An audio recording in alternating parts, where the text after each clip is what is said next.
So we've been in this series called Money for Life. And today is the last week of this series.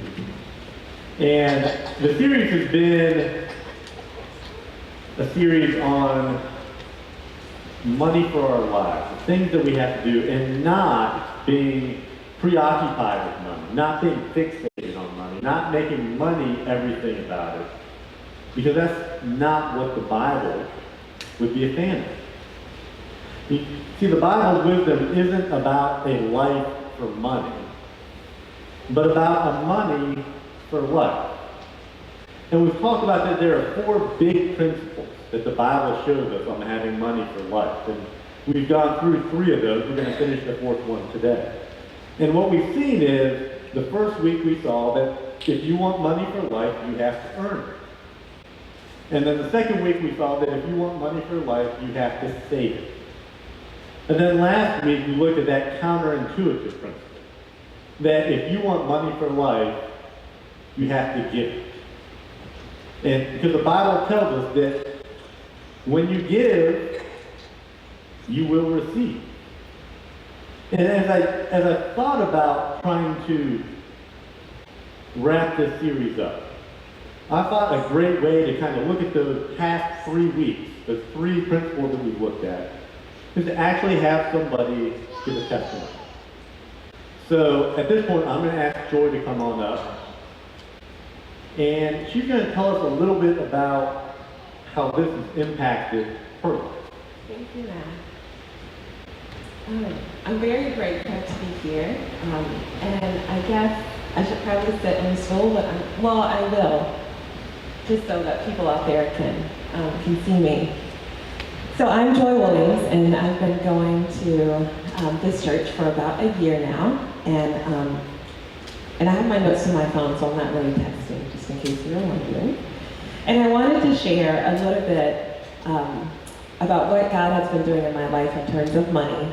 And I came last week, and I've been gone for the past 3 or 4 weeks because I've been in California. So that's why you haven't really seen me. But last week when I heard the message, it just so impacted my life. It impacted my life because it was confirmation of where God has me right now in this moment. So back in February, I lost my job, and it was kind of unjust in how it happened.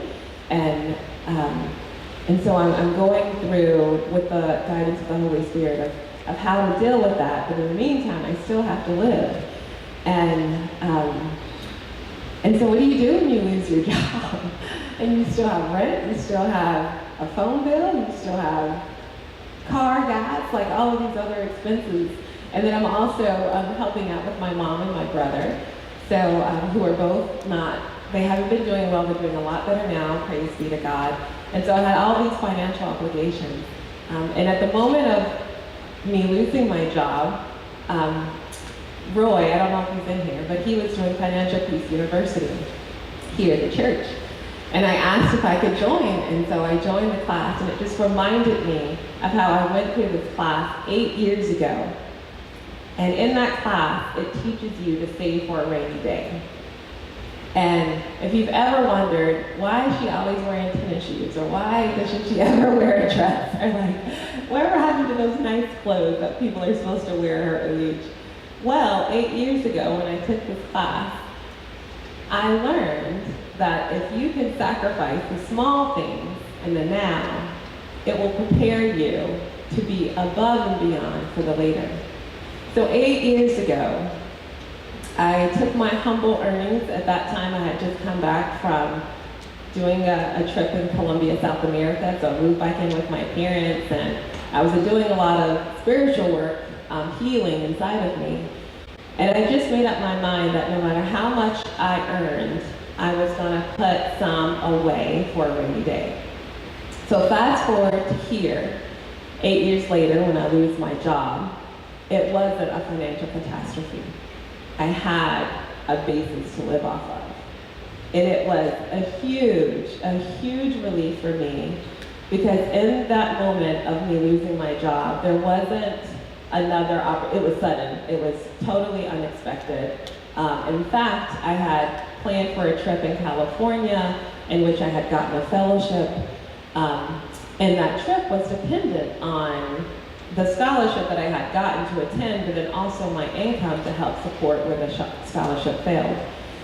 So I ended up going to California anyway because it was important to me to be there. And while I was there, I was able to view a program called New Start, which I don't know if Marilee is here. Yeah, she's here. Well, she told me about that program. And I went to go and take a look at it, and I loved it. And it had every part of where God is calling me to be. I have been in the field of health education for the past 8 to 10 years. So I work for nonprofits, and I do a lot of community service work. And a lot of it is just working with populations who don't earn a lot of money, and so I'm mostly grant funded. And the purpose is because I believe God has put us on this earth to thrive for His glory. And we can't do that if we're always blowing our nose or in and out of the hospital or always trying to fix some ailment. And so I believe that God has given us the tools in order to thrive. And food and water, the very basic necessities of life, are 2 of those tools. And so as I have, in between these 8 years, between when I first took Financial Peace and when I took it this time, I began to remind myself of the truth that God has already put in His Word about money. One, as what Matt has already said, you have to earn it. And so no matter what I did within those 8 years, I worked at the Y as a lifeguard, I babysat, I was a nanny. When I lost my job in February, I worked at the furniture market. I also sold t-shirts. I did like odd jobs just to have an income. And still, I kept to the promise that God had put in my heart to be faithful to. So when I was going to a church in Chapel Hill, Carborough about 3 years ago, there was lots of transition happening, and there was a fallout of the pastors, and there was just a lot of, and I'm sure many of you can relate to this, there was just a lot of messiness that was happening that I didn't agree to. And a lot of it had to do with how the money, the big, larger church budget, was being spent. And I wanted to rebel. And one night when I was praying against what was happening, God told me to double what I was given. And I was irate. I was like, what? It's like, I'm already given 10%. But I heard God specifically say, you need to double it. Because what they do with the church money budget is between them and God. I still have an obligation to give because that is between me and God. So that's what I did. I started giving 20% of whatever it was that I earned. And I kept that up. And so when I lost my job in February, I remember within the Financial Peace University, they encourage you to have an outside person to review your budget. And so the outside person that I chose to review my budget, he was looking at what I had put down for my figures. He was like, okay, well, this is how much you're going to be earning for the rest of February, because it was the beginning of February when I lost my job, so I still had whatever I had worked those hours. I had still earned those, so I was going to get a paycheck for that. And he saw where I had put down 20% for my tithe. He was like, oh, wait, what is that number? I was like, oh, that's what I'm going to give to the church. And he goes, oh, I wouldn't do that. And I was like, what do you mean you wouldn't do that? He was like, well, you don't know where your next income, like you don't know what's going, you don't have a job. You don't know where your next money is going to come from. I would just wait until the end of the month and then do a total of what you did. I was like, no, I can't do that. This is what I'm committed to, and it's natural that I'm going to give this, so I'm going to give it and just trust God. And he's a Christian, and he looks at me, he goes, oh, well then, I must not have that much faith, because that's not what I would do. I was like, that's okay, but it's what I'm going to do. And so that leads me into Matt's third point of you have to give it. God has spoken to me in very clear ways about giving money to others. And I can say that after leaving California, the way that people gave to me there, because I didn't have a job, so I didn't have a place to go when I was there. Like, it was total faith. I asked people who are custodians if I could stay in their house, and they let me. I asked, I went to a church, and after the church, I spoke to the pastor's wife, and I was like, I don't have a place to stay, and they found a couch in the office above that I stayed one night.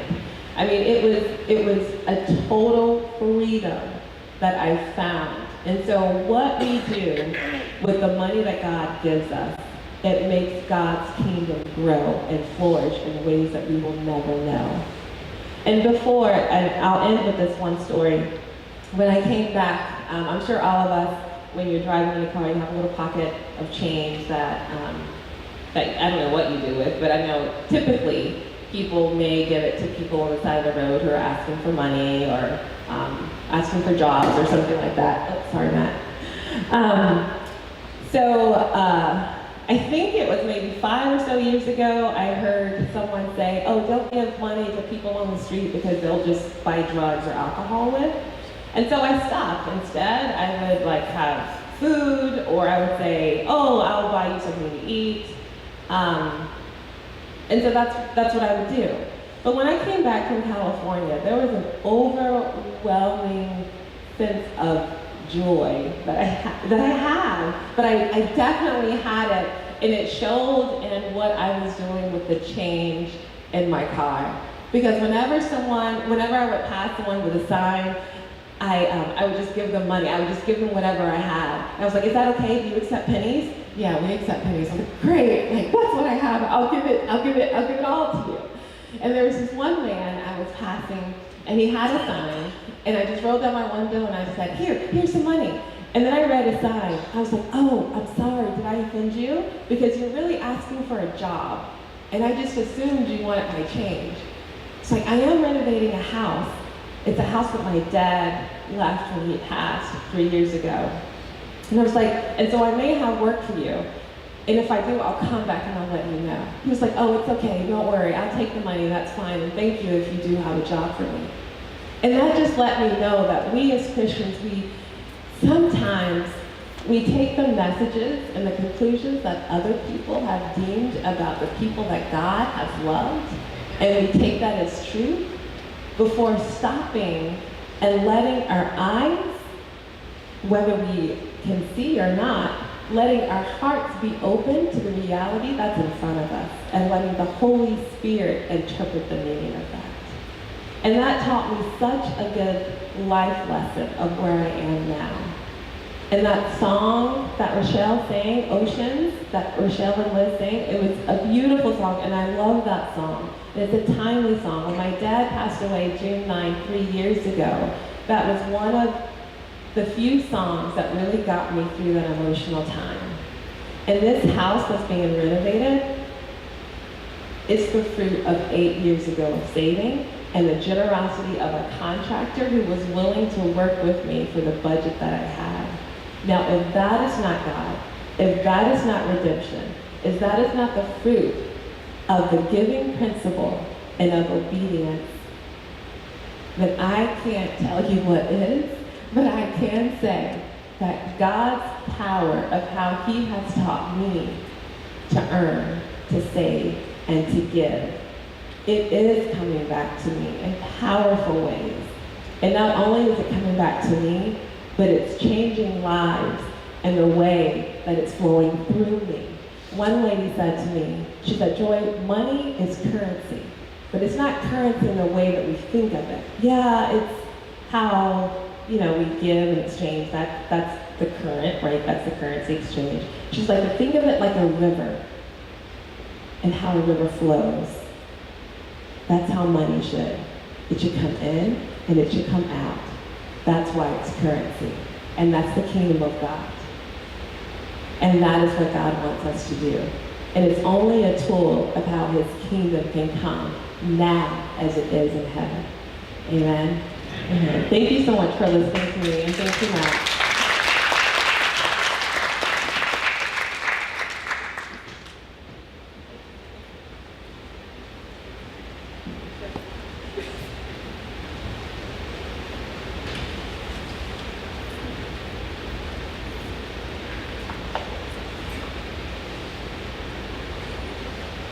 Thank you, Joy. It's amazing what God can do when you follow the principles that He gives us, isn't it? And we're going to have the opportunity this week and in some following weeks to demonstrate some of that.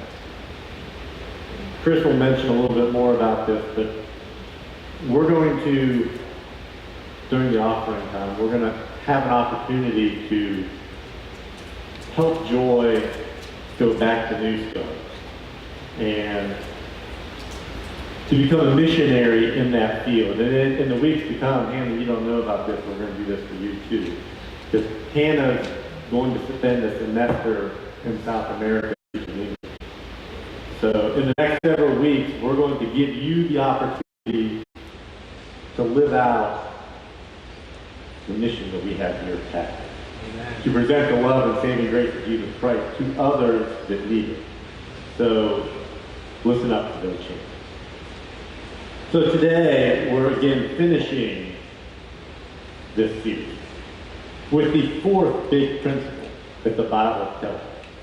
And that principle is, if you want money for life, you have to control it. You have to plan for its use. You have to manage it. Yes, the dreaded B word, budget. We hate that word, don't we? It's almost like the word diet. The other dreaded D word, not the B word. You see, budgeting feels like it's all about what we can't do. All that we can't have. But that's thinking about it all wrong. Did you know that the word budget never appears within the Bible? It's not there. But you know what is there? The word plan. Some examples in the book of Proverbs, you find this. Good planning and hard work lead to prosperity, but hasty shortcuts lead to poverty. Pretty straightforward, isn't it? If you work hard and plan things out, you will have financial gain.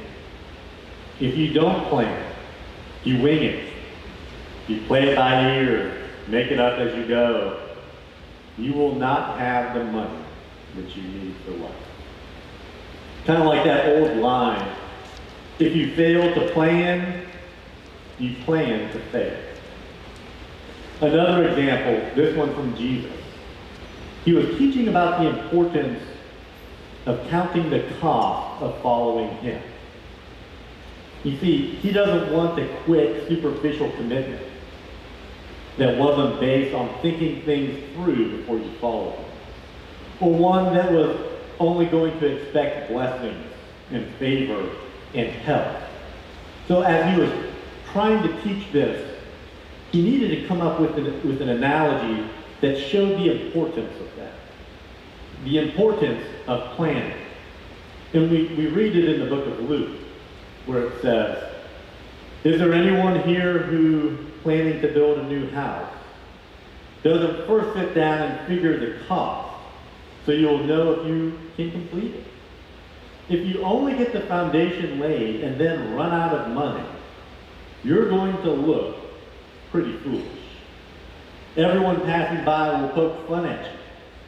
He started something he couldn't finish. You see, Jesus' point is clear. Just like someone wouldn't dream of building a house without a plan, you should also think through what it means to follow Him before you sign on. Nobody should ever think about money without a plan. That'd be foolish. If you're going to start a business, you have a business plan. If you're a teacher, you're going to develop a lessons plan. If you're going to build a house, you'll have building plans. And if you're going to reach your financial goals, you need to have a money plan, a budget. And planning isn't about what you can't do, but it's about what you can. So instead of thinking about the word diet when you think about a budget, I want you to think about a different word, still in the food range, but instead of diet, think about the word menu. When you go to a restaurant, you pore over the menu to try and figure out exactly what it is that you want to eat, what you choose to eat. You go through it all. Same thing with money. You need to plan to make sure that what you spend it on is exactly what you want to spend it on. And here's what happens to money without a plan. And this is going to be deep. Are you ready? It gets spent on things that wasn't planned. I told you it was deep. So where does your unplanned money go to? 3 different places. The first, it gets spent on impulse buying. Buying what you didn't plan to buy. In fact, stores are designed to try and get you to buy things impulsively. The displays, the signage, the sales pitches, it's all designed to get you to buy what you didn't plan on buying. You know what stores hate the most? The one thing stores hate the most and fear the most is the person who walks in with a list. That list is their enemy. They want you to get what's not on a list. They want impulse buying. The second place that your money will go if it's not planned, unplanned money will go towards invisible spending. You know what I mean by that? It's spending that doesn't even register to you. It doesn't even click that you're even spending that money. If you think this doesn't apply to you, I want to challenge you to do something for just a week. For 1 week, and this will be eye-opening to you. For just 1 week, write down everything you spend that isn't part of your normal bills. Every dollar, every swipe of the card. You already know that you have rent or mortgage and a car payment, so don't necessarily count those, but everything else, all the other stuff. Every grocery bill, every time you go to CVS or Walgreens, every restaurant, every red box fee, every late fee on a red box. Every time you go to Starbucks, every iTunes download, every magazine, newspaper, every time you fill the car up with gasoline, every time you add the car wash to filling up your car with gasoline, every bottle of water, every parking fee, every time you go through the drive-through, everything. Lay it all down for just 1 week, then add that up. You will be shocked how much money goes to this invisible spending. How much you waste. How much you spent on things you didn't even know you spent it on. It's all invisible. And it will be an eye-opener. The third thing that we spend money on when we don't plan is debt. You think to yourself, what's another charge? I'm already making the monthly payment. What's a little bit more? It's not that big a deal. And that's what kills us. Because it all adds up. It accumulates. And some of us are drowning in that debt. You see, the question should be, when it comes to buying something, it's pretty simple. Can I afford this? And if you have a plan, you know whether or not you can afford it. Using credit cards distorts that question of whether or not you can afford it. Instead, it says, don't worry about whether you can afford it. The real question is how you can afford it. The less you plan, the more you're subject to that voice in your head that just wants you to go ahead and charge it. So let's say that I've convinced you. During this series, let's say that I've convinced you that you need to change. So how do you plan this? How do you budget? How do you do all these things? Now I'm going to give you the simplest way I know it. It's not necessarily financial peace, but the principles are there. The simplest way that I know, the way that brings together a lot of what we've covered, and it can be life-changing, and it's the principles that are found in the Bible. And it's called the 10-10-80 plan. You see, you start off by taking the first 10% of everything you earn, and you give it to God and His work through your local church. That brings His blessing into and onto your life. The second part of that 10-10-80 plan is that second 10%, and you need to invest that in some type of a savings plan. You need to save it. So with every paycheck, pay yourself. So 10% goes to God, 10% goes to yourself, and the 80% in the 10-10-80 plan, that is what you live on. Give first, save second, and plan out the rest. Really that simple. But you have to map out your spending in a way that fits into that 80%. So let me give you an example. If I had a whiteboard, I probably would write it, but then again, you probably couldn't read my handwriting, so it doesn't really matter. Let's take an easy round number. Let's say you make $50,000 a year. First thing you do for the 10-10-80 plan is 10% you're going to give to God. $5,000. Next, you have to subtract out taxes. They still want that money. So on $50,000, you're looking somewhere between 18 to 25% taxes. So let's say, for easy math purposes, because I'm a lawyer, not a mathematician, let's say it's 20%, which is $10,000. Then you have to subtract if you have debt, paying off that debt. Now that number will change for everyone based on the amount of debt you have, but for easy math purposes, I'm going to say another $5,000 a year to pay off debt. So you subtract the amount that you have going in, all those amounts, then you also take that second 10%, which is another $5,000, which goes into your savings. So if you subtract your giving, your taxes, your debt repayments, and your savings, that leaves you with $25,000 on a $50,000 income. That's the 10-10-80 plan in action. And it has teeth. Give first, save second, live on the rest. And if you follow that plan, it will revolutionize your life, much like Joy told us. But you see, we don't do that, do we? Why don't we do that? You see, we bought into a different plan. We don't do the 10-10-80 plan. We have this other plan that we like to follow. And it's a plan that doesn't bring financial freedom, but instead brings financial bondage. See, most of our lives are screwed up when it comes to this plan.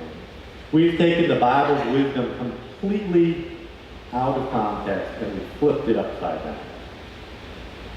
And here's the way that plan works, the plan that most of us are living under. We start off by listing how we want to live in terms of lifestyle. The house we want, the clothes we want, the trips we want to take, how often we want to eat out, the number of flat screens we want on a wall in our house. And it's usually way over what we can actually afford. Which means the next step is to again subtract those debt payments needed for our lifestyle that we have now funded through debt. We also have to take out the taxes because they always have to be taken out. And that's when it starts to get a little bit messy. You see, the debt gets deeper and deeper. The payments keep getting bigger and bigger and takes up more and more of our income. And we know we should try and save something, but we spent most of it. So we save next to nothing. And giving, are you kidding me? There's nothing left to give. At best, we give God a tip every once in a while. But that's what most of us are doing. Let me ask you some questions. How is that working out for you? How is no saving making you feel? How is not giving anything to the God in charge of your life, in charge of your eternal destiny, making you feel? How is having thousands and thousands of dollars in debt, making minimum payments and staring at years of financial pressure, making you feel? You see, that debt you thought would make you happy, all those things that you thought were going to make you happy, but in reality, you're living in hell. How's that working out? Seed for life. We know it's not. You see, there's this interesting passage in the Old Testament, in the book of Haggai.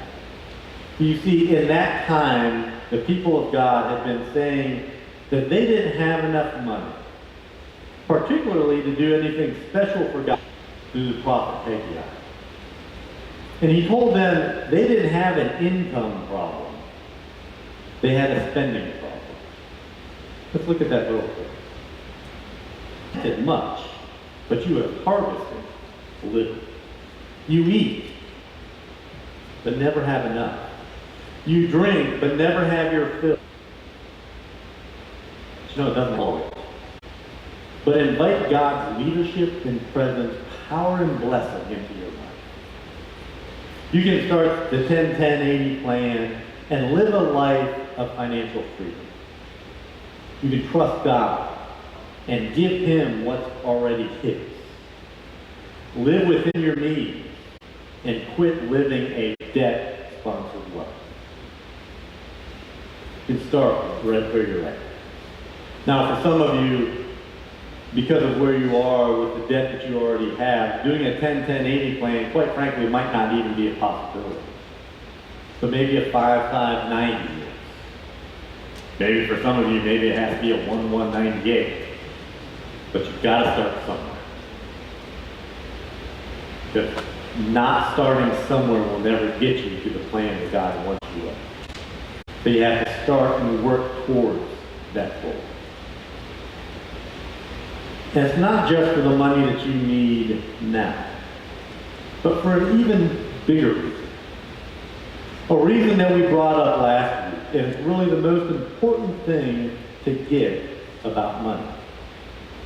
You see, when it comes to our time, our talents, our resources, that is a gift from God to see how we're going to manage it, how we're going to use it for His service.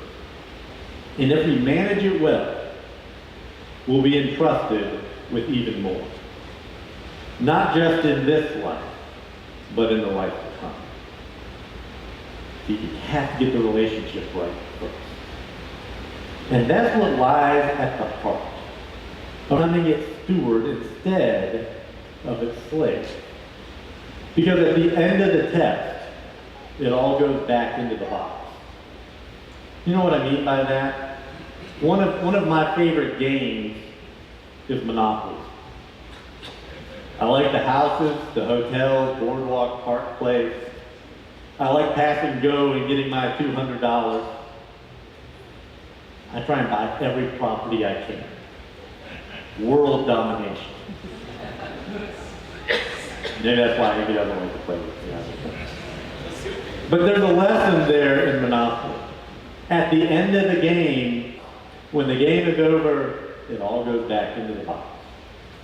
And the danger is to forget what really matters, or to make the game everything in itself. To forget that at the end, it all goes back into the box. And you know what? It's not your box. It's not my box. It's God's box. What mattered most wasn't whether you beat everyone else, or you got all the right properties, but whether you played by the right rules, whether you made the right decision. Because the game will end. Possessions, your resume, your body, pleasures, other people's opinions of you, security, titles, and positions, youth, found out they have old, power, physical attractiveness, health, and of course money. It all goes back into the box. There are only two things that won't. You and how you use all that to honor God. So play well and play smart. But lead you toward having money for your life. And that's what God wants you to do. Let's pray. Heavenly Father, Lord, I want to thank you for these principles that we have. Lord, I want to encourage everyone here to follow those principles in their life, to realize that at the end of the day, it all goes back into the box, and we have this life test, and we have to make a decision to follow you, to play well and to play smart, and to use what we have for what we have been given to bring people in saving grace of Jesus Christ. And to do that, we need your blessings upon us. Lord, just ask that you continue to bless each of us and bless this church. In your Son's name. Amen.